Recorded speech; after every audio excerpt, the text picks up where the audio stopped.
mas a gente não se expõe por medo de uma rejeição, por exemplo, fazer um papel de ridículo, de ter uma rejeição. E isso nos trava em fazer vendas, isso nos trava em fazer parcerias. Manter esse relacionamento, como é que você pensa isso? Qual que é o nível de relacionamento que eu tenho que ter para manter aquele networking, para, como você diz, eu não aparecer só na hora que eu preciso da pessoa? Você vai num evento que você tem que ir, guarda o celular. Porque primeiro é o seguinte, quem tem celular em evento pra mim é desorganizado. Porque se você não conseguiu pegar 1 hora do seu tempo para estar ali e de fato fazer aquilo valer, fica na sua mesa que era melhor. Como me posicionar naquele ambiente que tem uma cultura muito diferente da minha? E aí, me fala sobre a Newco, como que você faz essa conexão, esse planejamento para que as empresas possam fazer esses movimentos? Tem empresas que falam, eu não quero personificar ninguém, quero que todo mundo fale. Ruim, estratégia péssima. Porque até você ter que ter uma pessoa forte para depois você poder ter as outras segmentadas. Mas precisa ter uma cara na empresa, até a pessoa poder diminuir essa presença. Você também atuou em grandes operações. Recentemente você teve uma das maiores operações de celulose do Brasil. E essa parte de relacionamento foi muito importante dentro do negócio. Sem entrar em muitos detalhes, como é que o relacionamento fez com que os nós ali, evidentes, se desatassem?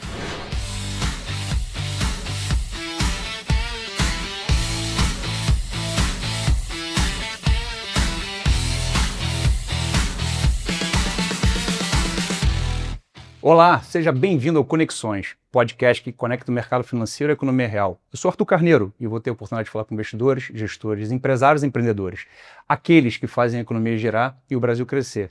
Se conecte com a gente, entenda como as conexões aceleram os investimentos. Hoje eu vou ter a oportunidade de falar com uma mulher porrada, como diria a Ana, CIO da Bram. Ela vai falar sobre vários temas importantes que muita gente não se atenta, sobre networking, sobre poder, sobre como se relacionar e como se portar. Marta Leonardi, fundadora da Newco. Marta, obrigado aqui por vir falar conosco, dar esse espaço, um pouco mais de cultura comportamental. Marta, você acabou de falar de uma das maiores instituições brasileiras, onde você ficou 14 anos, lidando diretamente com os principais executivos do banco, assim como os principais executivos do Brasil, sim, que se relacionavam com o banco. Me conta um pouquinho mais dessa experiência, como é que foi e o que isso te mostrou sobre o poder. Olha, muito interessante você falar isso, porque o meu programa, meu podcast, chama Arte de se Relacionar. E ele foi baseado na arte de não se relacionar justamente desses empresários. Porque eu vi essas pessoas tão poderosas, com tanto acesso, e muitas delas com dificuldade de se relacionar. E assim, em diversas situações eu percebi. Então eu lembro de uma situação que tinham dois grandes membros do comitê executivo do banco numa sala. E um estava contando uma história para o outro. E o outro estava no celular enquanto a pessoa estava falando a história. E eu olhando de fora, e eu falava, não, mas você não está reparando que ele está te contando uma história emotiva da vida, ele tinha comprado uma coisa importante para ele, contando a história daquilo. E o outro, na verdade, estava tão inseguro que estava pesquisando os nomes que ele estava falando. Ou seja, só que a leitura era que ele não estava prestando atenção. Então, isso foi uma situação. Outra situação que eu via muitas vezes, quando a gente ia fazer reunião, as pessoas no celular. E às vezes elas estavam no celular justamente procurando alguma informação, só que o cliente estava com a percepção que você não estava prestando atenção.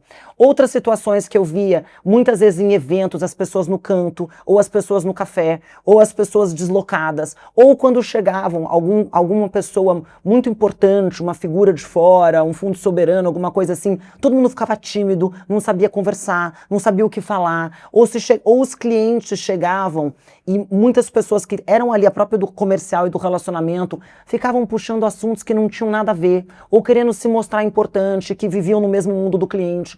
Assim, eu via várias situações naturais de qualquer ambiente de trabalho que eu comecei a falar, gente, é melhor a gente ter uma leitura disso e ajudar as pessoas a se relacionarem com coisas que parecem óbvias, mas não são. E que tem gente que tem muito receio. E o que eu vi no poder também, que entre eles do poder, eles começam assim, tem um código, aonde um senta, aonde outro senta, quem fala primeiro, quem fecha a reunião, quem marca a agenda primeiro, quem comanda o horário da agenda, ou seja, quem tem mais poder, claro. Então assim, quem obedece o horário da agenda, você percebe que quando uma pessoa... Então tem códigos, assim, vamos dizer, que ficam escondidos ali, atrás das cenas. que são códigos do ambiente de poder, que se você tem que ter presença, você tem que ter seu posicionamento. Esse networking é um networking construído e mantido a longo prazo. Então eu percebi que tinha muito espaço de tema para falar e que ninguém estava explorando esses temas. E até quando o banco começou a abrir para os agentes autônomos, assessores de investimento, era muita gente falando no nome da marca do banco. E se a gente não tivesse um consenso muito comercial falando, ia sair uma coisa completamente louca, porque muita gente falando com assinatura BTG, e pessoas de outras culturas, de outros estados, de outros treinamentos que não eram daquele core business do banco. Então eu vi que tinha um espaço para falar e comecei a falar de uma forma natural e entrevistar os clientes do banco, falando sempre nessa figura de relacionamento. E isso foi muito importante, porque todo mundo tem relacionamento com o cliente, com o sócio, com o investidor. E você tem que saber como que você vai tratar esse relacionamento. Nem todos são iguais. Você não trata teu cliente igual você trata seu investidor. Você a relação do seu sócio é quase igual à tua relação familiar. Então, assim, tem certos cuidados e éticas e códigos em cima disso que você pode dar uma olhada. Sabe que nem tua terapia é importante você fazer, por mais que você acha que é tudo óbvio, mas não é? É isso. É zero óbvio. E começando pelos códigos, quais são esses códigos do poder? Quando que você percebe que aquela pessoa está numa posição de liderança, até porque em determinados momentos alguém está no poder e não aplica aqueles códigos. Quais são os pontos-chave que você acha que uma pessoa pode trabalhar para dar esse recado de estou no poder?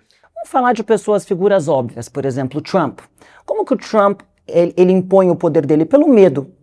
Ele, através do medo, de exercer o medo, a gente não sabe o movimento do Trump, né? Então, mas ele mostra, ele te dá a sensação de poder. Ele é hoje um dos homens mais poderosos do mundo, ou um homem mais poderoso do mundo, se a gente for pensar. Ele coloca através do medo, isso é uma forma.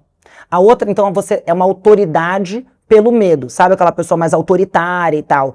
Tem a forma que, por exemplo, se você pensar no Steve Jobs, como que ele impunha o poder dele? Pela inteligência. Era uma inteligência, ele é quieto, ele escutava, ele era pausado. Essas são as imagens que você lembra dessa figura. O Elon Musk, ele tem uma genialidade, um pouco de loucura, né? Mas os bons feitos que ele tem, os resultados do que ele faz, ele impõe o poder dele. E, obviamente, o poder financeiro. Então, as pessoas, ela pode ter o poder financeiro e não necessariamente ter o capital social. Tem muita gente que a gente conhece nesse Brasil maravilhoso que tem um poder financeiro enorme, mas não tem nenhum capital social. Quando você junta o poder financeiro, o capital financeiro com o capital social, é o verdadeiro poder. Quando essa pessoa consegue juntar essas duas habilidades. E ela não só ela tem o capital financeiro, mas ela também influencia a sociedade. Esse é o verdadeiro poder. E aí você percebe isso em diversas situações. Chefes de Estado, na sua maioria, eles são figuras poderosas. Tem uns que têm mais influência e tem outros que têm menos influência. Mas eles são figuras poderosas. Se você observa todos eles, observa na história, todos têm um código de agir. Se pensar em Margaret Thatcher, ela tem uma forma de agir. Então, assim, você pensa como essas pessoas... E sempre você percebe que eles são muito pragmáticos, eles comandam a decisão... todos esses que eu te falei, a decisão final é deles, não são pessoas fáceis. Esse é o elo do poder, né? O que conecta as pessoas poderosas. Quando eles se relacionam entre si, tem quem está mais no poder naquele momento, que sempre tem, né? Quem tá mandando. Se você vê como é que o Trump negocia com a China, como negocia com a Rússia, ali você observa a relação, a maior relação de poder que a gente vê. Agora aplica para a nossa vida real. Na nossa vida real, quando você vai se relacionar com uma asset maior que a sua, você obedece o horário daquela asset. Quando você vai se relacionar com um cliente, você obedece, vamos dizer, você vai no horário do seu cliente. Quando você vai se relacionar com o seu investidor, tem que ser uma relação de iguais. Porque você tem que se impor para o teu investidor, senão o teu investidor começa a mandar em você. Quando você vai se relacionar com o seu sócio, depende do nível da hierarquia do sócio. E assim por diante. Tem uma hierarquia, mas muita gente tem menos poder. Por exemplo, eu percebo nas grandes instituições, a pessoa às vezes tem menos capital financeiro ou até ela capital de participação, mas ela tem maior influência. Esse capital social dentro de uma companhia, ele é tão poderoso como o capital financeiro. No nosso país também, né? Porque você percebe que existem as pessoas que circulam ali o poder. Então, por que isso é importante a gente observar? Porque isso nos ajuda a ter menos medo de circular pelo poder. Tem muita gente que fica intimidada com o poder. E as pessoas me perguntam muito, os jovens, como é que você circula de presidente, de chefe de Estado, a presidente de Banco Central, até ao empresário, ao diretor, ao analista? Porque eu olho as pessoas todas como iguais. Eu entendo onde elas estão, então eu não saio desse lugar, entendo o que precisa ser respeitado ali profissionalmente, etc. Os códigos que precisam ter em cada situação, mas eu não me intimido, porque eu tenho confiança do conteúdo que eu tenho para trocar. E isso que é o ponto. As pessoas, às vezes, elas se anulam, se fecham, quando elas veem alguém mais poderosa que elas em algum lugar. E eu tenho hoje certeza de quem eu sou, e as pessoas têm que ter essa confiança do seu conteúdo, do seu capital intelectual, do seu capital social, para você ter troca, independentemente do nível hierárquico da outra pessoa. São todas pessoas. Isso também não é um pouco de treino? Você se expôs muito a essas pessoas e se habituou a estar naquele ambiente. Você está habituado a encontrar com uma pessoa que tem uma reputação muito importante, que tem um cargo muito importante, e aquilo já não é muito novo para você. Talvez essa pessoa que queira seguir na sua linha e subir alguns degraus, não deveria, de alguma maneira, se expor a essa situação de forma mais recorrente para se sentir mais confortável? Sabe que existe algumas pesquisas que o maior índice que as pessoas não se expõem é medo. Que a vida é muito, ela é sobre nossos medos, são as nossas maiores travas. A gente não coloca essa palavra, mas a gente não se expõe por medo de uma rejeição, por exemplo. Fazer um papel de ridículo, de ter uma rejeição. E isso nos trava em fazer vendas, isso nos trava em fazer parcerias, isso nos trava para fazer, por exemplo, esse ambiente aqui que para você é fora do seu contexto. Total. Você saiu da sua zona de conforto, né? Você deve aprender muito com seus convidados, em você fazer uma coisa até que o seu lado do cérebro não está acostumado a fazer. Isso te ajuda, de alguma forma, a pensar mais criativamente, você sair daquilo e você volta para sua bolha com uma outra visão. Então, as pessoas, elas ficam acomodadas. E a gente precisa todo dia fazer alguma coisa que nos tira da zona de conforto. Seja acordar mais cedo, seja se jogar num banho gelado, seja fazer um exercício, comer melhor. Porque senão a nossa vida fica muito confortável, nosso cérebro muito condicionado. Isso se aplica para tudo. Se relacionar é a mesma coisa. Um relacionamento amoroso, ele tem enormes desafios. Um relacionamento com sócios, com clientes, com fornecedores, com todos os relacionamentos, é muito mais fácil a gente sentar na nossa mesa, ficar na frente do nosso computador e falar com máquinas. Inclusive agora que a gente tem ChatGPT e Claude, a gente não precisa de amigos, né? Mas a gente precisa se expor à zona, sair da zona de conforto. E aí, o que eu acho que essa prática que você falou é importante a gente fazer em todos os momentos. Então, você vai num evento que você tem que ir, guarda o celular. Porque primeiro é o seguinte, quem tem celular em evento, pra mim, é desorganizado. Porque se você não conseguiu pegar 1 hora do seu tempo para estar ali e de fato fazer aquilo valer, fica na sua mesa que era melhor.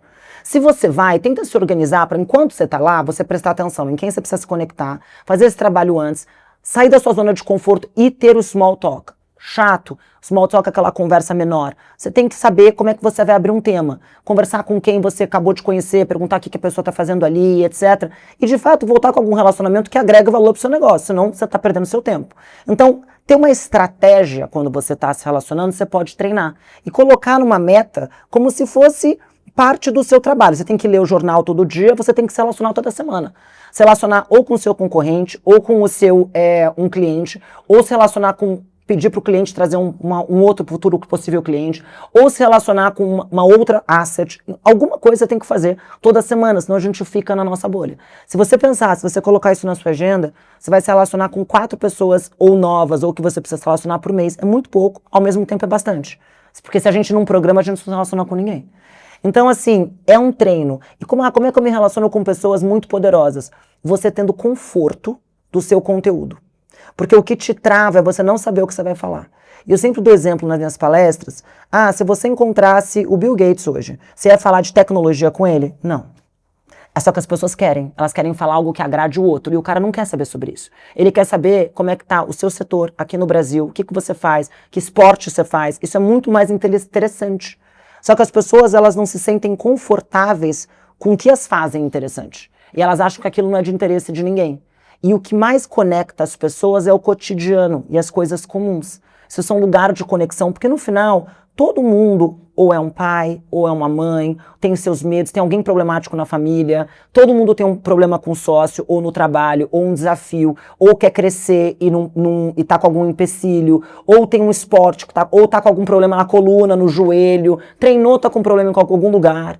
Todo mundo tem algum desafio. Então isso é muito mais, conecta muito mais do que você inventar um tema que você não entende. Você acha que é por aí que as pessoas devem começar a puxar essa conversa? Como é que eu tenho esse small talk? Como é que eu puxo algo que atrai a atenção do meu interlocutor, mas ao mesmo tempo não seja, hoje vai chover ou não vai? A gente aqui ficou conversando meia hora antes de começar o podcast. A gente tem uma coisa que nos conectava, que era o Pactual, por exemplo. A gente falou um pouco do Pactual, você começou a perguntar um pouco do tema, porque é um tema fora da caixa para você, e a gente foi desenvolvendo outros assuntos. Você falou que você está morando fora de São Paulo e etc. A gente começou a falar de vários assuntos. Em nenhum momento a gente falou do tempo, do vídeo e tal. As coisas vão fluindo, você prestando atenção no outro, você consegue puxar diversos assuntos. Agora, se você se distrai com o celular, se você não está presente naquela conversa, você vai perder o fio da meada. E você perde a possibilidade de desconectar. E ali você pode tomar sua decisão se vai continuar aquela conexão ou se aquela conexão foi daquele momento. Mas você consegue, só olhando para o outro, prestando atenção, a conversa flui. E você consegue conversar com a pessoa, mas, de novo, sendo você. Porque é muito fácil se você pensar em pessoas que tentam parecer o que não são. Você percebe isso. Então, primeiro, eu sempre falo, antes, você tem que olhar no espelho e estar confiante com você. Eu não estou falando de pessoas bonitas ou feias. Estou falando em você estar confortável com você. Tem um exemplo de uma menina que eu adoro. Uma querida, ela foi fazer uma entrevista no banco. E ela estava tão insegura, porque ela era bem mais novinha, ela estava fazendo uma entrevista, era uma entrevista já, uma 10ª entrevista com um sócio maior. E ela foi toda emperequetada. Ela não estava segura. O que aconteceu? Primeiro, intimidou a pessoa que ela estava indo fazer a entrevista. Segundo, que ela caiu do salto, tropeçou. Assim, foi com calma, tadinha. E aí, ele prestou atenção menos no conteúdo. Porque é isso que ela queria, porque ela estava tão insegura com o conteúdo. Mas é isso que você quer na sua entrevista? Ou não é melhor você treinar o seu conteúdo e estar seguro do que você vai falar? E não foi por mal, é uma menina inocente, mas assim, na verdade, isso para mim ficou figurativo do que várias vezes a gente faz. Entendeu? Várias vezes a gente tenta disfarçar alguma coisa ou tenta falar de outros temas quando a gente não está seguro com o tema principal. E a verdade conecta.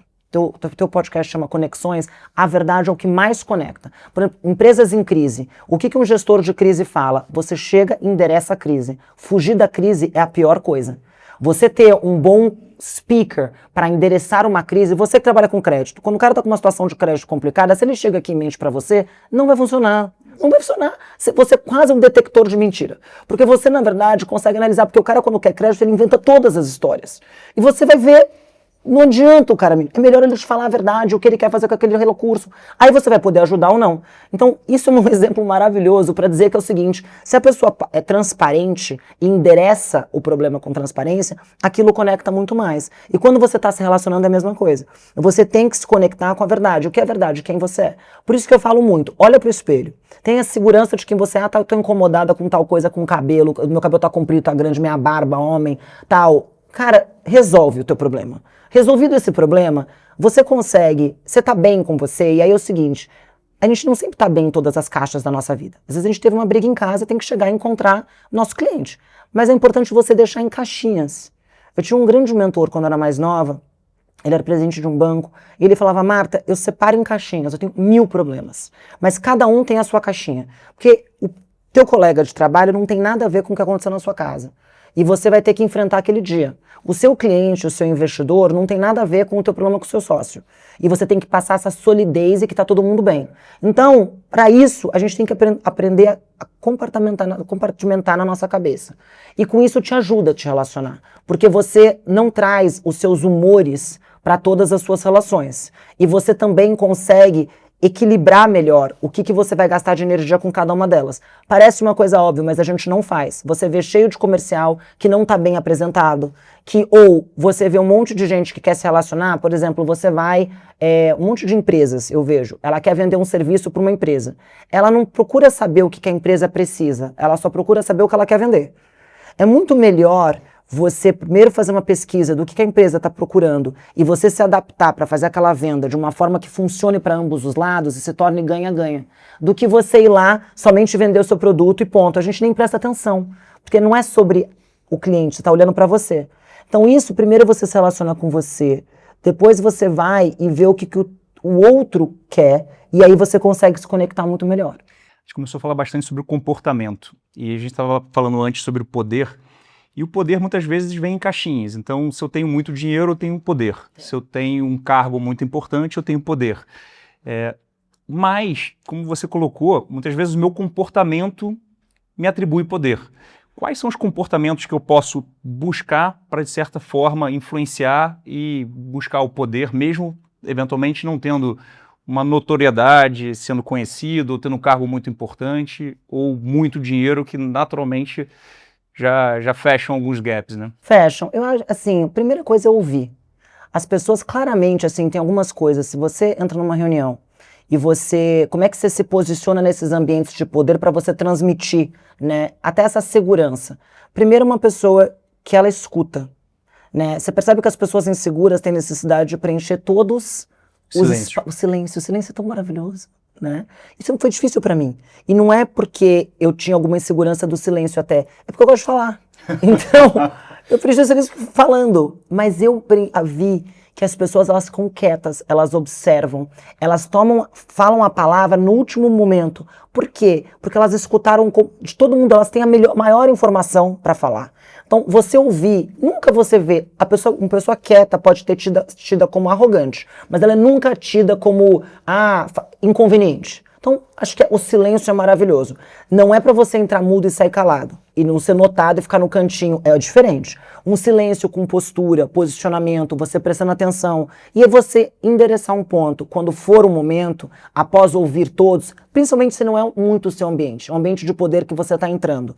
A outra coisa que você pode fazer também, alguns movimentos. As pessoas, elas têm mania de ficar mexendo, né? Até que você, para o mercado financeiro, você está paradinho. Você está paradinho, você não tem treinado. Mas elas mexem muito. Isso mostra uma ansiedade. Tem várias pessoas de poder que têm esses tiques, mas isso mostra uma ansiedade. Então, conter esses tipos de gestos, você ser uma pessoa mais observadora, isso tudo vai te transmitir uma sensação de poder, mesmo que você ainda não tenha chegado lá. Agora, óbvio que no ambiente de poder o seu histórico conta. Então, é importante você fazer um bom storytelling do seu histórico. Você pode não ser o mais poderoso pelo capital financeiro, mas o capital social, ou seja, como as pessoas te percebem, no limite vão te perceber. É um cara inteligente. Ele é muito bom no que ele faz. Ou ela é muito boa no que ela faz. É uma ótima empreendedora. Você tem que ter alguma percepção da sociedade sobre você. Isso você vai construindo com tempo, credibilidade, histórico. Tudo isso que você vê no seu dia a dia, do seu negócio. Seu negócio não nasceu da noite para o dia. Mas hoje você se apresenta com a empresa que vocês têm portas abertas, né? Então isso é histórico que você leva. Mas o seu posicionamento ele é muito importante nesses ambientes principalmente. A gente trabalhou com um executivo que é notoriamente muito carismático. Todo mundo fala, nossa, como ele é carismático.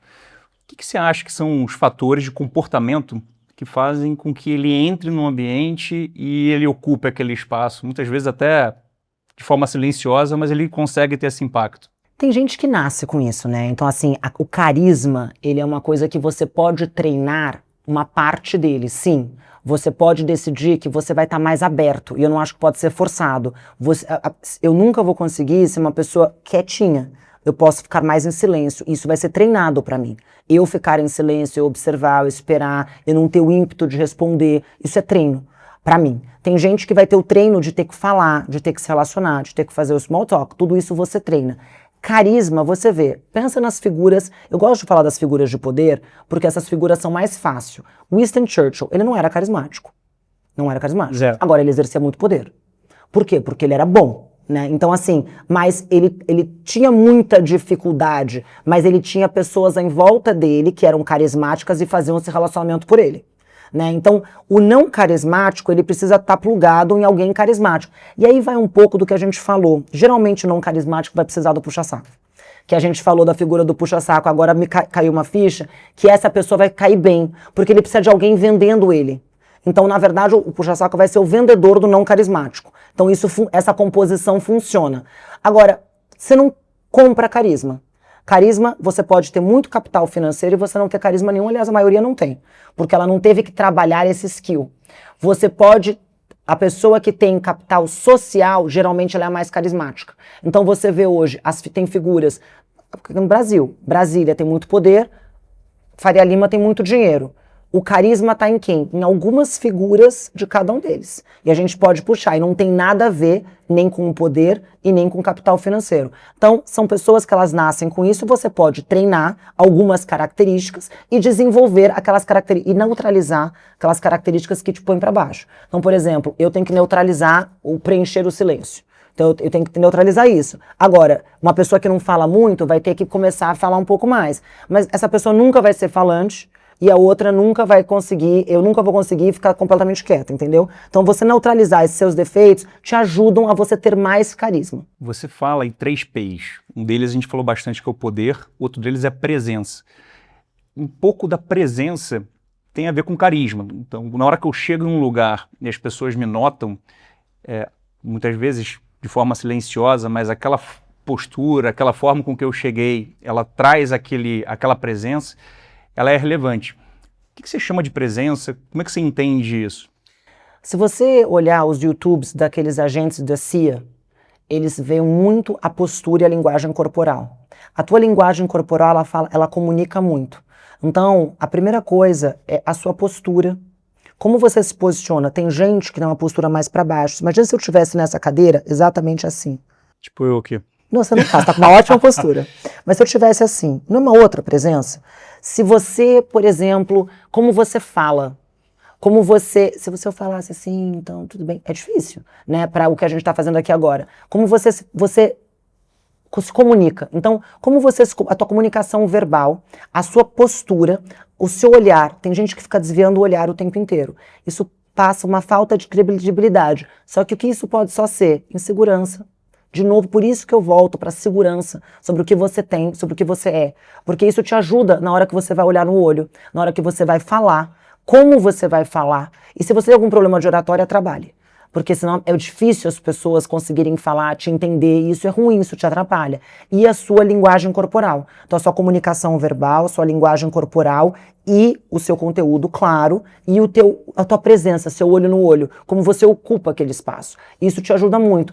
Agora, você pode ter estratégias de presença. Então, a estratégia de presença é quem te indicou para aquele lugar. Então, por exemplo, uma vez eu estava até te contando antes, a gente estava em Riad, numa delegação do BTG, e aí o pessoal do BTG falou o seguinte: como é que a gente vai chegar em Riad nesse evento que estava o MBS lá, que é o Crown Prince. Então tinha esse evento. O que o Esteves fez? Ele pegou o ministro de Finanças, deu a mão para ele e foi falar com o Crown Prince apresentado pelo ministro de Finanças. Referência. Isso é uma referência. Isso é uma excelente referência. No meio daquele mundo de gente lá, de empresários muito bem-sucedidos, ele se destacou.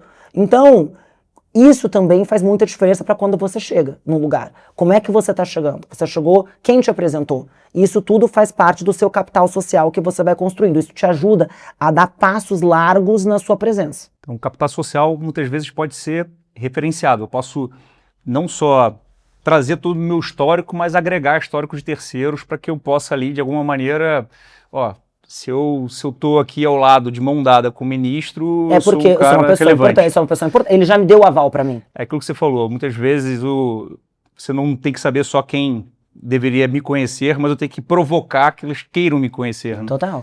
Exatamente. Por exemplo, a gente estava falando quem antes. É esse cara andando com o ministro? Isso aí, exatamente. Quem é esse cara? Por quê?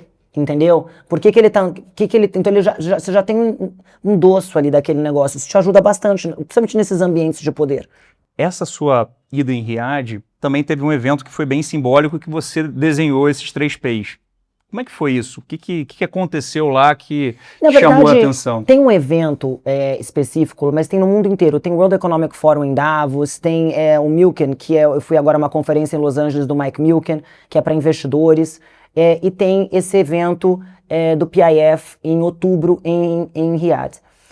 E o que acontece? Muitas empresas, e foi aí até que eu achei uma oportunidade para o meu negócio, eu percebia que muitos brasileiros, quando vão para fora do Brasil, eles não traçam uma estratégia específica. Primeiro, as empresas não estão prontas financeiramente para a expansão.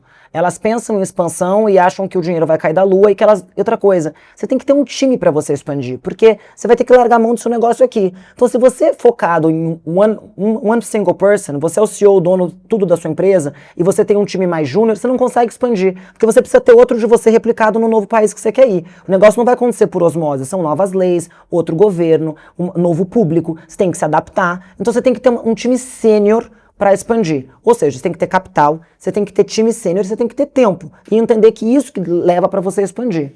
Quando eu vi essas empresas lá, brasileiras, perdidas no evento, com estandes enormes, eu falava, mas gente, que diferença faz o nome da sua marca aqui no meio desse lugar? Não é melhor você estar bem posicionado? Então a gente pegou na época uma suíte presidencial e a gente recebia os investidores, porque nessas conferências, a gente fez a mesma coisa em Davos, nessas conferências ninguém está conseguindo comer direito, parar, respirar, sentar, porque essas conferências são enormes, você senta em qualquer lugar, você faz reunião parado ali rapidinho.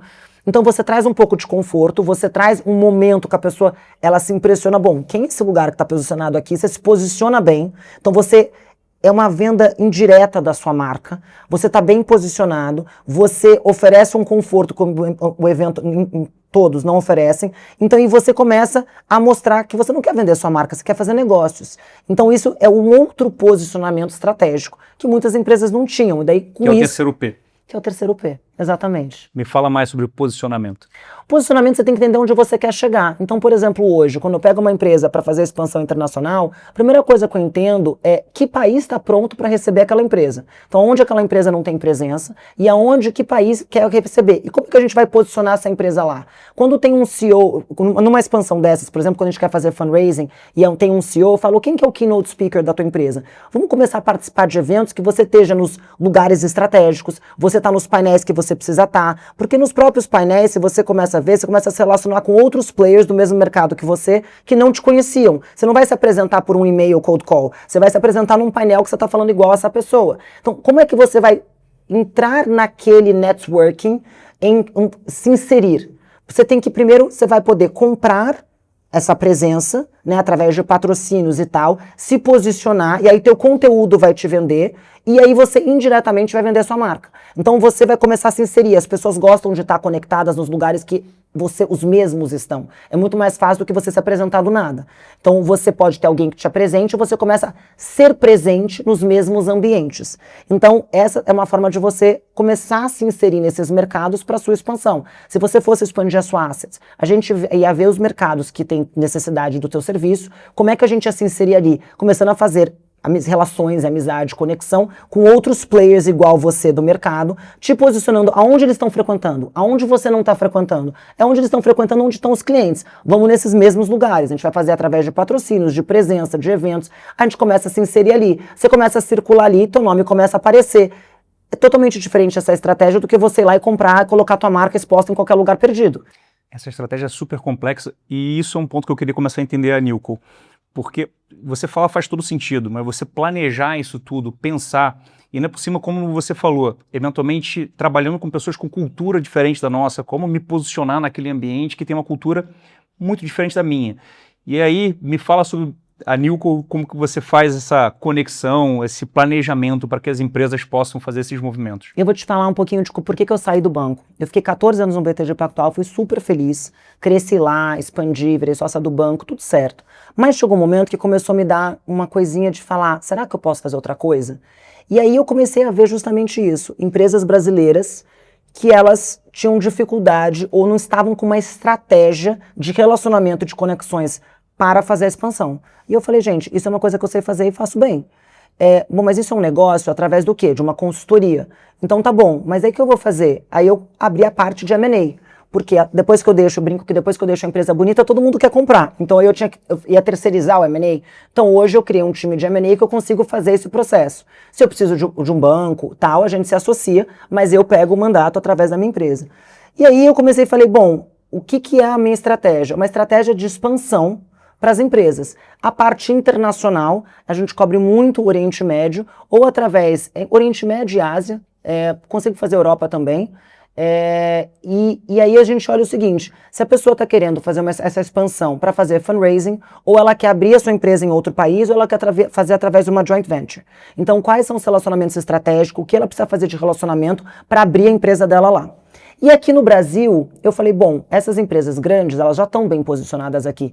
E eu comecei a atuar no segmento do mid-market, que são empresas que faturam entre 100 milhões a 1 bi, e eu faço a mesma coisa para elas aqui. Expansão e relacionamento e conexões estratégicas. E sempre com esse olhar de estratégia para fazer a expansão.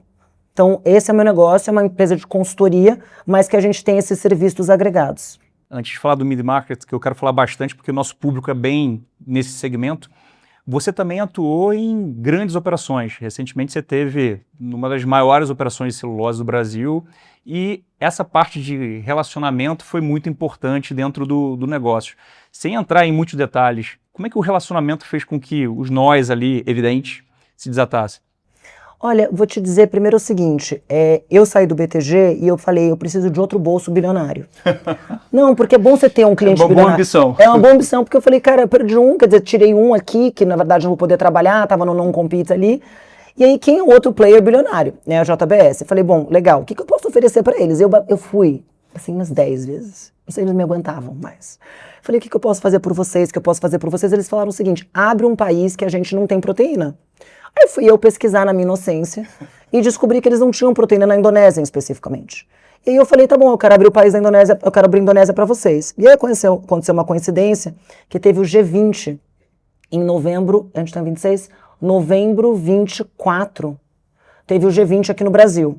E o presidente da Indonésia, que tinha acabado de ser eleito, ele veio pro Brasil. E aí tinha um outro cliente meu que estava fazendo um relacionamento com ele para expandir para a Ásia. E aí eu acabei conhecendo o Chief of Staff deles e a gente acabou fazendo um relacionamento ali sobre isso. E aí quando eu falei, bom, dado que não tem o JBS lá, vamos expandir a proteína para lá. E esse deal, eu consegui pegar esse mandato com eles através da possibilidade de abrir proteína para lá. E aí a gente foi resolver esse caso antes para eles poderem ter um bom relacionamento com o país. Então foi uma coisa assim, que onde eu vi que apesar de muitos egos, que o problema no começo era ego, que um não queria vender, outro não queria comprar, mas principalmente assim o Joesley, ele tem muita estratégia e ele é muito pragmático. Então assim, foi uma aula aprender com ele como ele negocia. Ele para, ele escuta todo mundo e é muito louco assim, porque ele é essa pessoa que ele inspira poder, né? Enfim, quando ele chega, ele fala, ele é muito simpático, mas ele fala, todo mundo ouve, ele ouve todo mundo, ele pergunta bastante. E isso você vai percebendo quando ele vai atuando e nas formas que ele vai analisando o próximo passo, é uma coisa muito bem pensada, ele vê longe, ele tá vendo 5 movimentos à frente. Então assim, foi uma aula participar, assim, eu tive o privilégio de participar desse negócio e foi uma aula, assim, de negócio. Isso para mim foi muito bom, porque foi o primeiro, eu tinha outros já mandatos da minha empresa, de empresas grandes, de capital aberto para essa expansão internacional, mas esse foi o que deu maior notícia. E isso acabou sendo, assim, muito bom, porque outras grandes boutiques de M&A começaram a nos procurar para dividir mandatos, então para mim foi muito bom. Eu consegui recrutar, então consegui trazer um time sênior de M&A, que eu não tinha conseguido antes, né, porque as pessoas vão sair de um lugar e etc, então consegui trazer um time legal. Então isso para mim foi, assim, foi muito importante pro meu negócio. Acho que todo negócio tem o seu deal que faz o teu negócio dar os próximos passos, né. E ali eu tinha saído do BTG, eu saí do BTG em outubro 24, isso foi maio 25, foi muito rápido. Muito rápido. Muito rápido.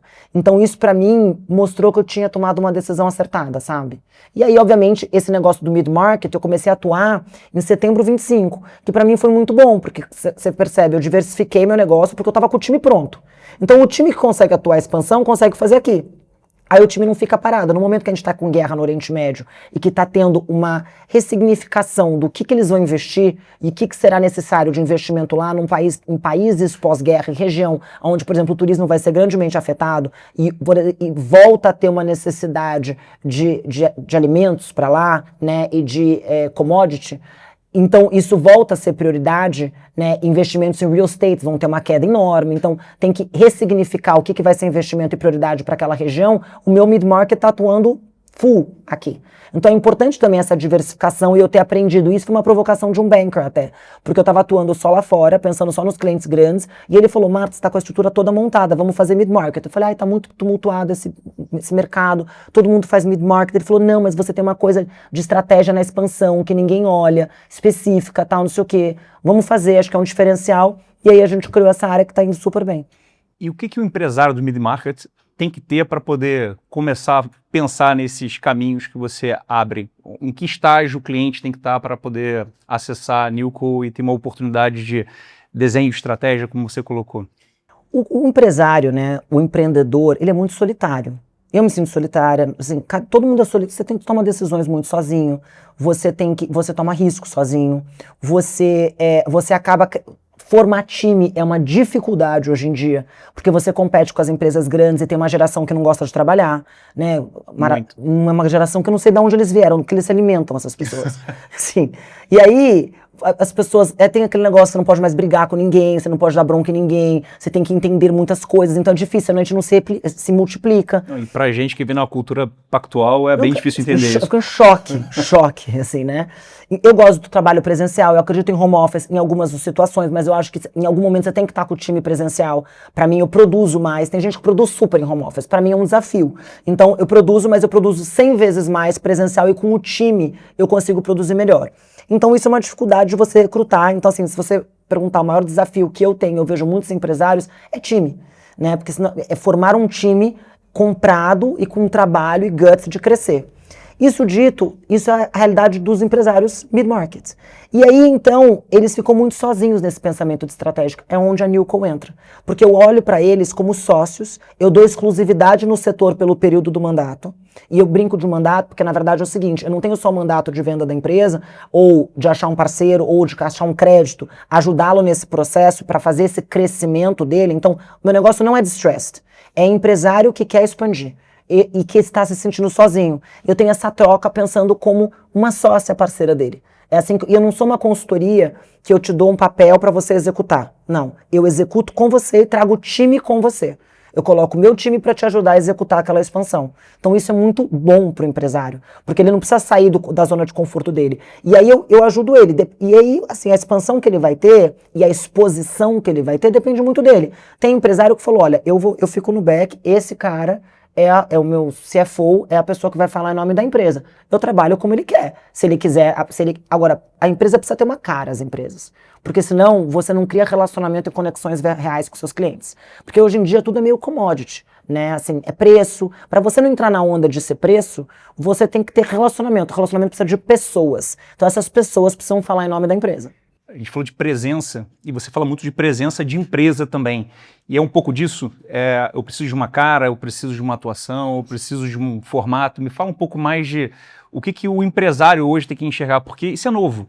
Até pouco tempo atrás, o empresário conseguia se esconder e não aparecer em nada, não aparecer em rede social, não colocar cara. Mas a gente vê, por exemplo, o Luciano Hang fazendo o oposto. Tipo, ele está ali o tempo inteiro levantando a bandeira da empresa dele e aquilo ali traz credibilidade, traz confiança, traz o nome da Havan para todo mundo. Sim, você vê o próprio BTG, que a gente estava falando antes, o Salute, ele não odeia redes sociais, mas ele obriga, o CEO hoje, as pessoas precisam ter uma cara, ter uma conexão, as pessoas se sentem mais próximas, né, e aí você entende que aquilo é feito de pessoas, não é feito de robôs, não é feito de, é mais palpável, né, então não adianta você ter uma marca access, uma marca ela se perde, se você não tem uma cara, se você tem uma pessoa... O nome desse esquisito, mas... Não, o nome é bom, eu gosto do nome, mas ele pode se perder, se você tem uma cara, a pessoa começa a identificar esse próprio podcast. Então ele vai ter uma cara que está junto com a sua marca. Você começa a criar essa referência. Eu trouxe você, para não ficar a minha cara. Entendeu? A pessoa começa a criar essa marca, conexão com a sua marca. Isso é importante. A minha empresa é totalmente meu nome. Isso é um problema também. Se você tem um nome que é totalmente na sua empresa. Por isso que eu tento fazer coisas irem para a Newco. E agora eu estou mostrando o meu time. Porque como meu nome ficou mais forte que o nome da minha empresa, isso também é um problema que algumas empresas têm. São empresas de dono, né? Então, assim, como eu trabalho em redes sociais, etc, isso fica o meu nome muito forte. E aí fica o one man show, que é ruim também. No meu caso, eu preciso desconstruir e mostrar que eu tenho um time. Porque às vezes eu chego num cliente e falo, mas você é sozinha? Eu falo, meu querido, não dá pra fazer tudo sozinha. Né? No caso, eu tenho esse time, sênior, então eu tenho cada vez exposto mais o meu time. Meu trabalho é ao contrário. E tem gente que não, que ela tem uma marca forte, ela precisa começar a expor uma pessoa para ter conexão com as outras pessoas. E isso é um processo de estratégia. Como é que você vai se posicionar? Tem empresas que falam, eu não quero personificar em ninguém, quero que todo mundo fale. Ruim. Estratégia péssima, porque até você ter que ter uma pessoa forte para depois você poder ter as outras segmentadas, mas precisa ter uma cara na empresa, até a pessoa poder diminuir essa presença. E como é que a gente constrói isso? Você construiu de uma forma brilhante, mas como é que eu replico, sendo inclusive como boa parte dos empreendedores analógico, avesso à rede social, então todo mundo tem aquela barreira de começar a entender esse novo mundo, esse novo mercado, e você já transpôs ela. Como é que isso funcionaria para um empresário que está aqui na minha posição? As redes sociais não é tudo, tá? Assim, eu acho que é importante a gente pensar o seguinte, onde você quer chegar? Você quer ir para o internacional? Não, eu vou ficar só no Brasil. Então, no Brasil, aonde você não está? Estados, mapa. Aonde você não é ouvido? O que você precisa fazer? Você precisa chegar onde você quer, onde está o capital que você quer? Tá ali? Você precisa começar a ter presença ali. Seja através de eventos, aonde os seus parceiros estão. Vamos ter um parceiro local? Porque parceiro local conecta. Vamos dizer que você vai para BH. BH é super bairrista. Então, você tem que ter um parceiro de BH. Você tem que ter um mineiro para falar com o mineiro. Aí o mineiro vai fazer um jantar para você estar presente, seja através de um evento, de um grupo. Você vai estar ali presente, começar a se inserir naquele networking. Você começa a participar, você chama o mineiro para falar aqui no seu podcast. Você começa a se relacionar com o mineiro. Então, é um exemplo. Nordeste é a mesma coisa, o Sul é a mesma coisa. São regiões que para você entrar, você precisa começar a ter presença, parceiros locais, você precisa começar a patrocinar eventos, ver lugares. Internacional é a mesma coisa. Qual é o meu calendário anual? Eu mesmo, para minha empresa, eu tenho um calendário anual. Eu, para me relacionar com fundo soberano, hedge funds, family office, private equities mundiais, eu tenho que estar no World Economic Forum em janeiro, depois eu vou para o Milken Institute em maio, depois eu vou para a Semana do Homem em Nova York. Não é só para ver brasileiro lá. Lá é para os meus clientes me verem, entenderem que eu não morri. Depois que eu saí do BTG. Então eu pago da minha empresa, eu vou lá, é um investimento alto para você estar lá, para você estar nos eventos, você tem que ser bem conectado, mas lá vai mostrar em que mesas eu estou sentada, que eventos eu fui convidada. Isso é muito importante para o meu cliente entender que eu estou circulando, aonde você está, aonde a sua empresa está posicionada. Depois tem eventos no Oriente Médio, eventos de esporte, alguns é importante, escolha um por ano para colocar no seu calendário, ou pode ser tênis, geralmente é tênis, né, que está acontecendo mais hoje. Então, tênis maravilhoso. Então, você pode US Open, coloca um Roland Garros. O US Open funciona bem porque já é em Nova York você faz uma agenda de trabalho. Que funciona bem porque é ali comecinho de setembro, então vai super bem. E depois você faz um Oriente Médio, que tem a Fórmula 1 de Abu Dhabi, que é início de dezembro, e você cobre ali o Oriente Médio. Então, assim, esse é o meu calendário, porque eu trabalho com expansão internacional. Nesses eventos eu consigo encontrar todos os investidores que eu preciso falar durante o ano. E eu levo a conversa dos meus clientes para esses lugares. Óbvio que você mantém no dia a dia, mas eu preciso fisicamente ser vista. Se você tem uma agenda no teu negócio, você tem que buscar o que são os eventos internacionais e que países você precisa estar. E você precisa colocar essa agenda no seu calendário. Senão você não vai e você não tem uma estratégia. E fazer uma estratégia de com quem você vai se conectar quando você vai. Então, tanto a sua expansão, ela está muito em que conexões estratégicas e qual é a sua agenda de estratégia para a sua expansão. Porque você ficar sentado aqui, você vai ter uma expansão. Mas se você se movimenta para outros lugares, você começa a atingir outras pessoas. O networking ele não tem que ser só feito no dia a dia, mas ele pode ser provocado. Então você tem uma estratégia para criar tanto um network novo como manter esse relacionamento. Como é que você pensa isso? Qual que é o nível de relacionamento que eu tenho que ter para manter aquele networking, para, como você diz, eu não aparecer só na hora que eu preciso da pessoa? Você tem que ir mantendo durante o ano, assim, por isso que eu tenho uma planilha, que é o seguinte, por país, você lembra, por exemplo, quem você almoçou primeira semana de janeiro? Não. Óbvio que não. 1º de fevereiro? Óbvio que não, nem do mês passado, eu lembro, vamos começar aqui. Uhum. Se você almoçou com algum potencial investidor, você teve numa mesa, numa roda de jantar ou de um almoço que foi importante uma conexão que você fez. Então, o que eu faço? Eu tenho uma planilha de networking que eu coloco ali com quem eu me conectei. E eu vou revisitando aquilo, porque daquilo me lembra. A gente é exposto a networkings infinitos, só que a gente não usa ele estrategicamente. E aí você vai estar, daqui 2 anos num negócio, você lembra do cara que você encontrou em janeiro e você não vai poder procurar mais. E fazer aquela conexão. Então, quando você entende que isso faz parte da sua empresa e do seu negócio, e para a sua expansão, você começa a colocar de forma estratégica.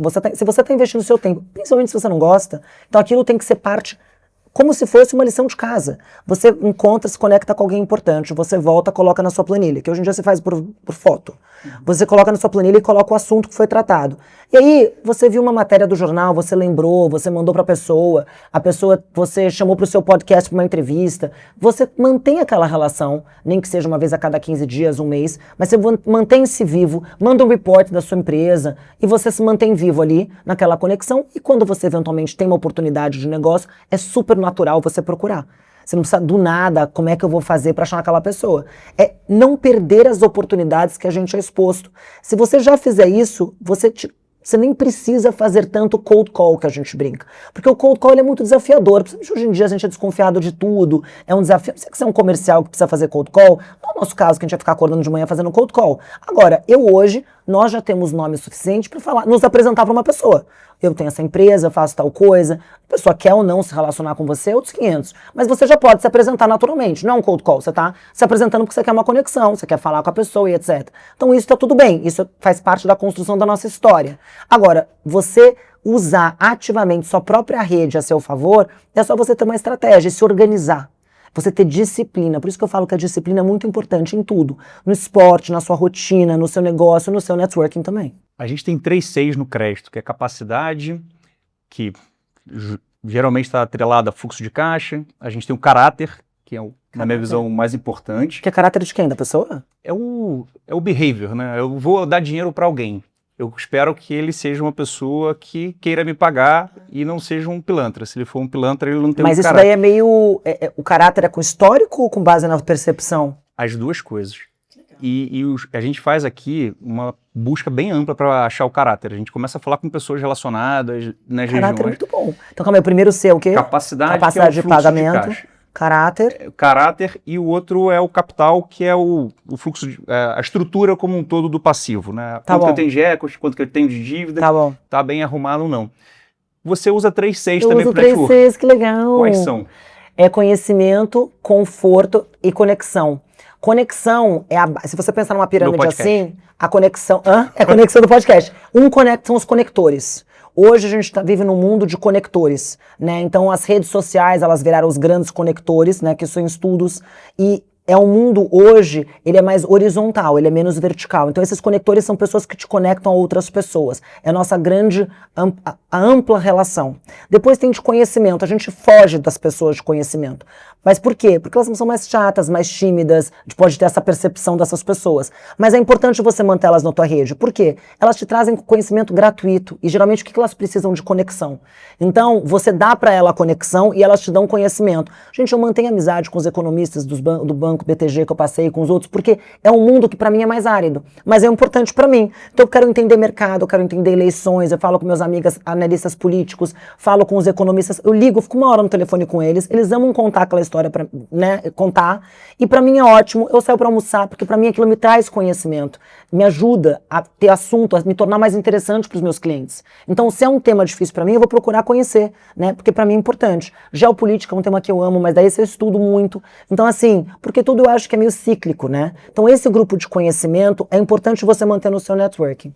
E conforto. Conforto não pode ser pai, mãe, irmão, porque isso são desafiadores. Eu acho que tem que ser colegas que estejam no mesmo nível social que você, ou seja, entenda os seus problemas, mesmo que seja white people's problems, mesmo que seja problemas de sócio, eles vão entender o lugar da onde você fala, e essa pessoa você vai ter 1 ou 2 na vida, mas que você pode ter trocas, porque essas pessoas, eu tenho 2 pessoas, uma amiga e um amigo, um grande amigo.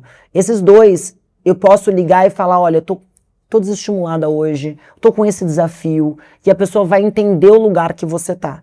Eu acho muito complicado ser da mesma empresa, porque sempre pode ter uma rivalidade, e aí você não vai poder contar alguma coisa confidencial, porque daí, enfim, é da sua área, você não pode dividir com outra área, alguma coisa do gênero. Então, eu tinha uma pessoa que era de outro banco, que essa é minha amiga da vida inteira, e a gente tem muito essa troca, e eu tinha um amigo meu que também já foi do mercado financeiro e tal, e ele também entendia bastante.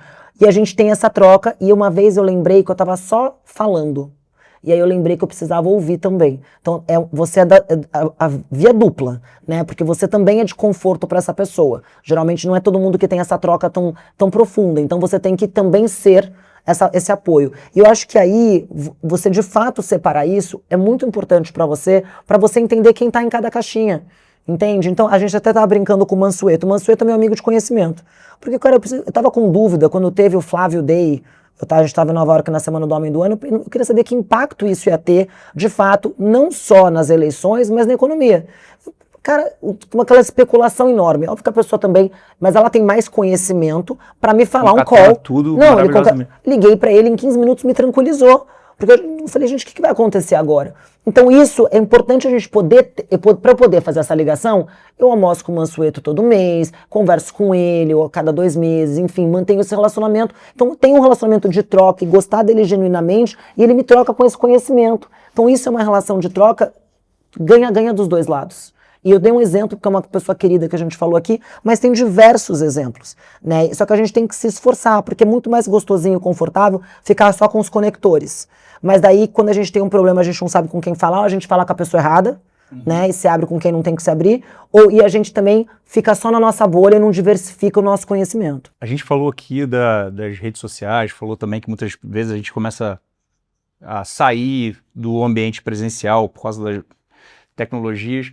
E pelo que eu entendi, você tem essa proximidade quase como religião, né? Você está ali com muita frequência encontrando com as pessoas, trocando informação. Com que frequência você procura almoçar com alguém que está em alguma dessas caixinhas? Como é que você se planeja para estar sempre próximo dessas pessoas que concordam com você? Trazem muita informação, irrigam a gente. E eu, já aqui fazendo meia culpa, fui para o interior e me isolei bastante de São Paulo, então venho com pouco tempo. Quando venho aquela agenda já populosa, não consigo fazer tanto isso, mas que eu concordo que é muito rico. Eu acho que você poderia colocar na sua agenda uma vez por semana quando você vier, ou no teu caso, como você está morando no interior, uma vez a cada 15 dias. Acho que tá tudo bem, mas colocar na agenda, ou seja, 2 almoços de networking por mês. Porque até com pessoas, cara, que você precisa olhar para fora da sua bolha. E não é cliente teu não, porque daí você vai ter que deixar o cliente, você não vai ter tempo, se você vai fazer só 2. Mas pessoas que podem te expandir profissionalmente. Porque é isso, você tem que colocar na agenda. Eu procuro fazer uma vez por semana, porque tem semanas que não dá, mas se você colocar direitinho, na agenda, sei lá, toda quinta ou toda quarta eu faço um almoço de networking. Seja com alguém do trabalho que eu adorava, senão vai passar um ano e não vou encontrar ninguém. Então eu sempre almoço com alguém ou do BTG, que passou pela minha vida, que eu adoro e tal, e que eu não tô tendo mais a frequência de encontrar. Seja uma pessoa dessa networking de conhecimento, um novo prospect ou cliente. Então eu vou diversificando assim e vou colocando uma vez por semana na agenda. Tem vezes... é bom que você vai tendo um assunto diferente também. Total, com cada uma delas. porque você vai trocando esses assuntos e você vai se encontrando com as pessoas e não fica estranho, até porque as informações rodam. Se você vai com um tipo de grupo a cada semana, você fica mais rico de conhecimento no final do mês. E até você traz informações para o seu negócio. Agora, tem que colocar na agenda e se disciplinar. Voltando à disciplina. Por isso que eu tenho disciplina para esporte, eu tenho disciplina para alimentação. Networking é mais uma forma de disciplina. É investir teu tempo, investir conhecimento e dinheiro. Então, a verdade é, quando você viaja, você está investindo em investimento financeiro, em eventos também. Quando você vai almoçar, você está investindo tempo e você tem que, de fato, se dedicar. Mas entendendo que aquilo vai trazer um retorno para você. Mas você tem que colocar na agenda e se organizar. Além do almoço, você procura networking em outras atividades? Como você falou, às vezes eu viajo, você planeja umas férias buscando um determinado público. Esse é o seu tempo? Não, mas assim, no esporte. Você acaba se relacionando. Esporte, sim. Eu acho assim, por exemplo, eu estava treinando todo dia, fiz isso recente, vou falar esse movimento meu. Eu estava treinando todo dia no meu prédio, com personal, coisa mais cômoda da minha vida, porque eu gosto de treinar de verdade, então eu não gosto de falar durante o meu treino. Então não seria nem bom pro meu networking, eu ia falar uma humorada com as pessoas. E aí, eu treino todo dia, sei lá, 7 horas da manhã. Aí eu treinava às 6 quando eu tava no banco, eu ganhei 1 hora depois que eu saí. Me deu um luxo de treinar às 7, achei que foi maravilhoso. Tô me sentindo madame treinando às 7. Depois que eu te contar a minha rotina do interior, você vai ver. Tô me sentindo assim, uau. Aí eu tô treinando tal, aí o que acontece? Eu falei, não, Marta, você tá muito isolada, você precisa de uma academia. Resisti horrores. Coisa mais... Mas eu me decidi que 3 vezes por semana eu faço meu treino com personal na academia, porque depois eu encontro as pessoas, antes não, porque é muito cedo, mas depois tomo um café, tomo um whey, eu dediquei esse momento para ampliar esse meu network na hora do esporte. Eu não faço outro esporte, na verdade eu faço pilates, mas são coisas que são sozinha. Então isso eu não faço esporte em grupo. Ou tênis é uma atividade incrível para você se relacionar. Tem um mundo do tênis, eu gosto de assistir as partidas de tênis, mas eu não jogo. Então assim, esse é um ambiente incrível. Quem faz golfe, porque você tem a turma, quem faz beach tênis, cada um que faz esses esportes coletivos é muito bom, porque você tem a turma daquilo, isso te ajuda a você se conectar. Então, por exemplo, tem gente que tem grupo do vinho, que é outro ambiente incrível, que você pode se conectar, que as pessoas se encontram. Então, sempre tem ambientes que você pode. Tem grupos de jantares, tem esses grupos empresariais hoje, que tem vários. Você escolher um que vai te agregar valor, te fazer sair da sua bolha. Tem vários desses grupos que você pode se relacionar. Então, eu me disciplino, sim. Esses eventos, eu recebo vários desses convites. Eu procuro ir em um evento por mês desses, porque é importante você sair da sua bolha. E aí você ir, sentar do lado de pessoas que não necessariamente são seus melhores amigos, se esforçar para fazer essa conexão e sair de lá com uma conexão que faça sentido. Eu fui num evento da Porte, que é uma dessas empresas de grupos de networking que está nascendo agora, muito legal, desse menino chamado André. Eu fui recente, gostei bastante do grupo dele, conheci uma pessoa que hoje foi dar aula no meu projeto social, que é o Impulso Mulheres. Então, assim, a gente criou uma troca, tem uma parceria de negócios, nasceu esse evento que nasceu faz o quê? Eu fui nesse evento faz 1 mês e meio. Então, eu coloco na disciplina, porque se deixar, a gente acaba perdendo a paciência, você quer voltar para sua casa no interior. Se você não se programar que de vez em quando você não vai nunca. Porque a gente tem uma preguiça, e a gente vai ficando mais velho, a gente vai ficando mais preguiça. Pessoas. E a gente só quer se relacionar com os nossos. Mas se de fato a gente colocar como uma estratégia para o nosso negócio, você começa a olhar em outra caixinha. E aquilo vai te ajudar de fato. E quando você fechar seu primeiro negócio com base nesses networkings, você vai passar a dedicar um tempinho a isso. Uma coisa que eu lembrei, você falando de eventos, e você organizou um dos principais eventos de executivos do Brasil durante muito tempo, é que é um ambiente meio hostil, é concorrencial, né? Todo mundo quer chamar a atenção de determinados executivos. Então, as pessoas não vão lá, muitas vezes de forma aleatória, criar um networking, mas elas vão lá selecionando, eu quero falar com esses executivos, essa oportunidade. Isso é difícil, porque você chega numa roda em que está todo mundo tentando chamar a atenção dele. Como é que uma pessoa consegue chamar a atenção da outra nesse ambiente de concorrência, sem parecer puxa-saco ou... É desafiador, sabe por quê? Porque assim, na verdade ali, você não vai conseguir chamar a atenção de nenhum dos organizadores do evento. Os organizadores vão dizer quem são os hosts, porque eles estão tensos com o evento, com os palestrantes que vão chegar, com o conteúdo que eles têm que entrevistar. Então é muito difícil você se conectar de verdade ali com essas pessoas. Você se mostrar visto, isso é um carinho que você está dando na pessoa e mostra que você está fazendo, você foi lá prestigiar. E aí depois do evento, você se conecta. Fui no seu evento ontem, quero marcar, porque daí tem uma troca, né? Já se tornou recíproco. Outras coisas, esses eventos têm as salas grandes e têm as salas menores. Você está nas salas menores, por exemplo, nesse evento CEO Conference do BTG, a gente organizava os almoços de IB, o almoço de Wealth, que eram grupos menores. Você tinha os grupos de equities também, as salas menores, das one-ones, das small groups. Você está convidado nessas outras salas, mostra que você circula bem, você se relaciona bem. Então, nesses eventos, para você se conectar melhor, é bom você saber quais são as salas menores e você se fazer conectado para estar nessas salas. E aí, o que a gente está falando, você só vai ser convidado ou se você tem um capital financeiro ou se você tem um capital social. Se você não tem o financeiro, invista no social para você ser conectado, para você estar nessas salas. Se você tem influência, você vai ser chamado nessas salas. E aí sim, nessas salas menores, você consegue se conectar mais profundamente. Não com os hosts, mas com as pessoas, porque você já vai estar... O que acontece? Você já está no mesmo lugar. E de novo, esse lugar de estamos no mesmo lugar, conecta. Seja pelo seu capital financeiro, seja pelo seu capital social ou intelectual. Porque são os 3 grupos que vão. São os intelectuais, são os com capital financeiro e são os com capitais sociais. Esses 3, se você não está em nenhum dos 3, você tem que trabalhar para você poder estar nessas salas menores e vai facilitar suas conexões. A gente conversou sobre isso um pouquinho antes, mas quais são as 3 perguntas que o empresário deveria se fazer para entender onde que ele está e começar a criar estratégias para o seu negócio ou para si próprio, de tal maneira que ele possa acessar uma dessas 3 caixinhas? Como assim? Como assim as 3 perguntas? O que ele tem que se questionar? O que ele tem que se questionar? Onde eu estou? O que eu deveria fazer no meu dia a dia para poder, de alguma maneira, expandir a minha empresa numa direção correta? Porque tudo que você está me falando quase todo mundo age de forma intuitiva e sem propósito. Então, ela se conecta com as pessoas que aparecem no dia a dia delas, elas não provocam... Você concorda que você não escolhe? Você se torna um filtro das pessoas que te acessam? Exato. Você não tem Só que quem tem estratégia se conecta com você. E você não está com estratégia para se conectar com as outras pessoas. E é isso que você está me deixando claro, que eu não tenho a estratégia e imagino que quase ninguém tem. Então, eu queria que talvez você desse dicas para que as pessoas se perguntassem isso de cara. Você já percebeu que você está deixando a maré te levar ou o que você pode fazer para mudar esse cenário? Eu acho que a pergunta vamos pensar sobre a perspectiva do seu negócio. aonde você quer chegar, e hoje em dia eu gosto de falar 3, 5 anos, porque 10 a gente não sabe como o mundo vai estar. Então nos próximos 3 anos, vamos falar assim, quem da sua rede de networking pode te ajudar a chegar nesse lugar? São só os seus números? Ou tem outras conexões que poderiam te ajudar? Com quem você está se relacionando dessas 3 conexões? Muito simples. Você está se relacionando com ninguém? Aonde essas pessoas vão? Com quem você precisa se conectar? Então, quando você coloca essa tua estratégia pessoal como a estratégia do seu negócio, tudo se torna mais fácil, porque você sabe o que você tem que fazer.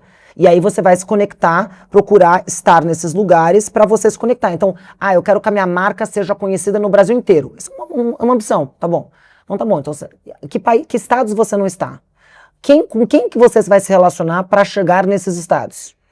Eu acho que você me deu uma dica. Eu quero chegar no seu estágio em que estou precisando de um bilionário novo para fazer o relacionamento para poder avançar na minha estratégia. É tipo isso. É verdade, gente. A verdade é que é o seguinte, num grande número, você consegue desovar vários deals. E uma pessoa que tem olha para vários deals, você consegue. Então essa foi minha estratégia 1. Hoje ela é outra. Hoje eu quero chegar em outros estados com a Nilco. Porque eu vejo que eu consigo ajudar muitos dos mid-markets que são fora do eixo Rio-São Paulo. Então, para mim, eu preciso chegar no Sul, que é bem bairrista. BH já chegou até... O meu Instagram consegue alcançar vários estados brasileiros, mas eu tinha que ter uma presença física. Então, para mim, hoje eu preciso multiplicar a minha presença física. Nordeste e Sul, principalmente. Esse Centro-Oeste aqui, via São Paulo, eu consigo atuar bem. Mas Nordeste, Extremo Sul, então, para mim, com quem que eu vou me relacionar, que eu vou ter esse braço Nordeste e esse braço no Sul? Essas são as minhas perguntas para a expansão da minha empresa. Então, por exemplo, porque hoje eu já tenho braço em Abu Dhabi. Então, eu não preciso tá lá, eu já estou lá. Então, esse braço internacional eu já fiz. Agora eu preciso expandir dentro do Brasil. Então, se você perguntar para mim, essa seria a minha estratégia. Com quem que eu estou me relacionando do Nordeste, com quem que eu estou me relacionando do Sul, que vai me fazer ser conhecida nesses 2 lugares. Não, isso eu vivo na minha empresa o tempo inteiro. Eu falo muito pro meu time comercial do cluster. Então, eu tenho muita dificuldade de entrar em cada lugar aqui no Brasil, porque não é só o Rio Grande do Sul ou BH, mas a grande maioria do Brasil é bairrista. As pessoas são muito reticentes, ainda chega um carioca falando um monte de palavra em inglês. Cara, esse cara não é para me relacionar. Não. Vai dar alguma coisa errada. Então você precisa de pessoas regionais que te referenciem de certa forma. Então quando a gente chega num lugar, a gente faz uma primeira operação, a gente faz uma segunda operação, a gente ganha uma referência muito forte naquele ambiente. Então, uma vez feito esse trabalho, quebrando essa barreira, a gente tem que criar um cluster ali, a gente tem que começar a pulverizar de certa forma, porque eu ganhei uma referência local e isso abre portas de forma muito importante. Espetacular. Sim, a sua visão. É a mesma coisa que a gente tenta direcionar aqui dentro. É isso, mas a gente tem que começar a fazer, e a gente não faz. Então, se a gente não coloca como parte da estratégia, a gente não faz. As pessoas tratam o networking como um acaso, e você falou muito bem. Não, você quer ser escolhido ou você quer escolher? Você tem que escolher com quem se relaciona, senão você vira refém do filtro de quem quer se relacionar com você. Espero que eu esteja sendo uma pessoa interessante e as pessoas estejam me escolhendo bem. Isso também é legal, exatamente. Marta, foi um prazer enorme Obrigada. Aprender um monte de coisa com você, como você me colocou, desde a largada ia ser totalmente fora do meu dia a dia, Sim. da minha zona de conforto. E foi ótimo. Mas não foi tão difícil, vai. Não, aprendi um monte. E isso aqui é a minha disciplina. Então, acho que, de certa forma, o podcast tem me obrigado a falar com pessoas diferentes, interessantes, e que me abrem os olhos para um monte de coisa.